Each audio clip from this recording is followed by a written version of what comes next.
আজকের এই মেঘলা বা অলস দিনে গরম গরম খিচুড়ি রান্নার চেয়ে তৃপ্তিদায়ক আর কি হতে পারে। সকাল থেকে আকাশটা মেঘলা ছিল, মাঝে মাঝে ঝিরঝির হাওয়া দিচ্ছিল। আজকের দিনটা পাঁচটা সাধারণ দিনের মতো নয়। এমন দিনে খিচুড়ি না হলে কি চলে? যেমন ভাবা তেমন কাজ। রান্নাঘরে ঢুকেই প্রথমে বের করা হলো চাল আর মুগ ডাল। ডালটা হালকা ভেজে নেওয়ার পর যে চমৎকার সুবাদ ছড়ালো, তাতে অর্ধেক মন ভরে গেল। তেলে তেজপাতা, এলাচ, পেঁয়াজ, জিরে ফোড়ন, রসুন, আদা বাটা দিলাম। চাল ডাল কড়াতে দিয়ে নাড়াচাড়া করব। কিছুক্ষণ নাড়াচাড়া করার পর পানি দিয়ে দিব। পানি দেওয়ার পর যখন খিচুড়িটা টকবক করে ফুটতে শুরু করলো, তখন খিদেটা যখন দ্বিগুণ হয়ে গেল। অবশেষে উপর থেকে ছড়িয়ে দেওয়া হলো 1 চামচ ঘি আর কয়েকটা আস্তা কাঁচামরিচ।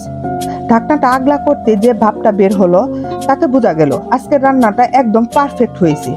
ওটা গরম খিচুড়ি প্লেটটা যখন টেবিলে নিয়ে এলাম, তার সাথে যদি হয় ডিম ভাজি, বেগুন ভাজি কিংবা একটু আচার, যাই থাকুক না কেন, জমে যাবে। প্রথমে একটু মুখে দিয়ে মনে হলো আজকের এই সাধারণ দিনটা রান্নার গুণে অসাধারণ হয়ে উঠেছে।